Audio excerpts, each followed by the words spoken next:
Shivers, The Enchanted Attic by M.D. Spencer. Chapter 14. Nicole sighed. Another dead end. But she wasn't about to give up. Her eyes scanned the dark room, probing every crevice and corner. If she was to understand about the attic, surely there would be something in the study to help.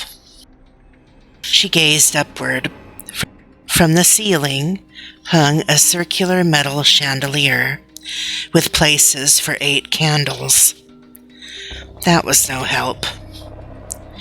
She stood at the desk and swung her eyes in a circle. The bookcases she had already covered. But what about the fireplace? That was another part of the room she hadn't noticed before, though she had walked right by it. It was huge and made of dark stones, some of them blackened by stray tongues of flame.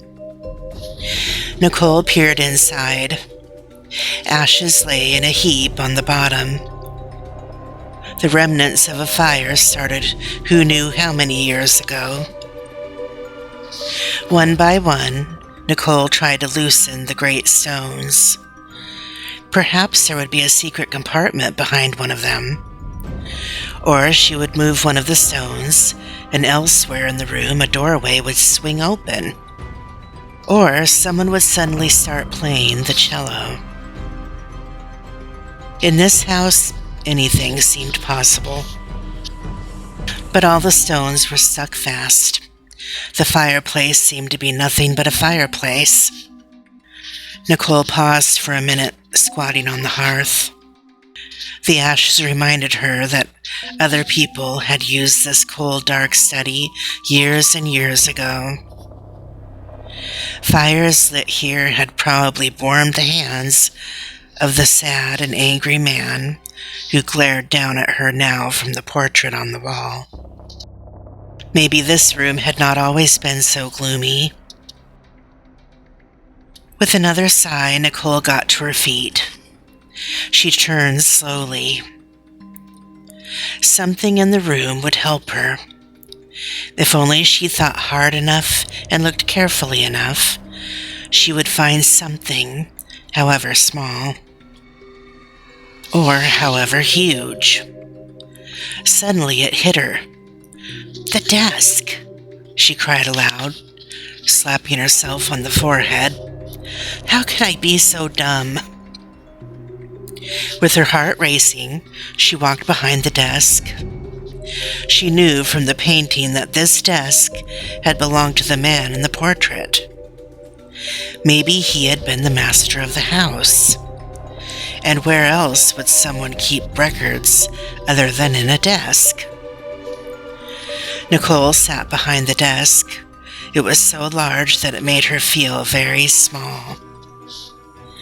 The desk had 7 drawers, 3 on each side, going from the desktop down to the floor, and a wide, shallow one in the middle, above her legs. Nicole reached for the top left-hand drawer and pulled. It was locked. She tried the one below it. It was locked also. The one beneath that was locked as well. She tried the drawers on the right. All locked. With both hands, she tried the drawer in the center, above her legs. With a creak, it slid open. A moth flew out, and Nicole jerked back, startled. The moth flew by her head and fluttered lazily around the room, landing on a bookshelf, then on the chandelier.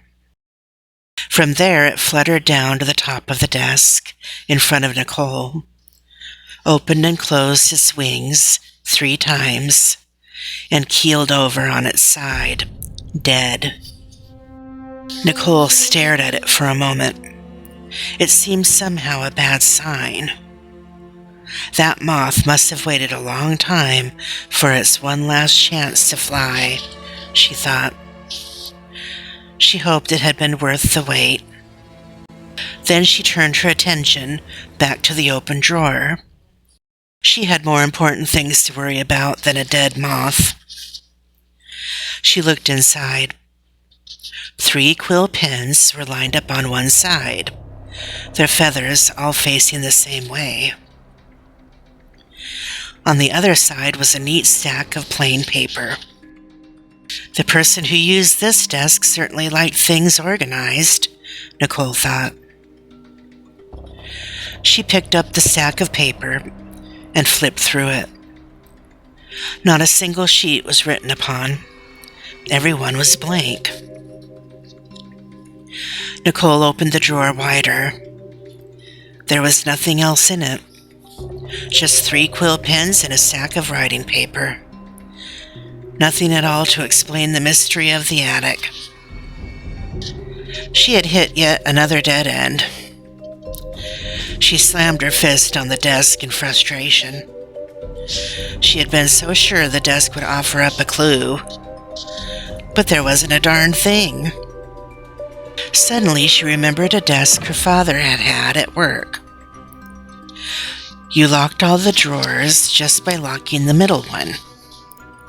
If that drawer was closed, all the others were locked. If it was open, the others would open too. With the middle drawer still open above her legs, she tried the top left-hand drawer. It slid open. Inside were some glass inkwells, caked black with dried-up ink. She tried the drawer beneath it and opened the large book she found inside. It contained handwritten notations of business transactions. Horses bought,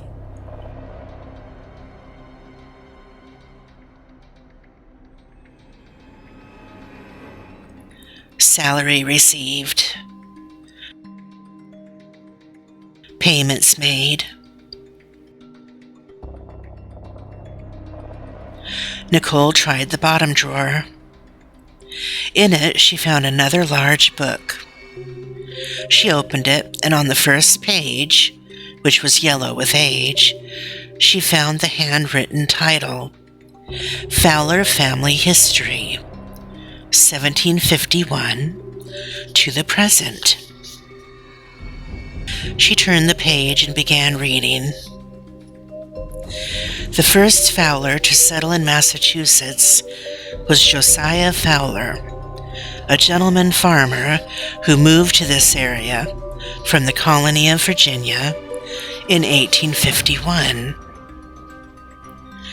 The handwritten history identified Josiah Fowler's parents, his wife, and his children, his aunts and uncles, where he was born, why he had moved, and in what year his parents had sailed from England to the New World. With a sigh, Nicole closed the book, sending a puff of dust blowing into the air. She liked reading about history, but only if it was the history of interesting people.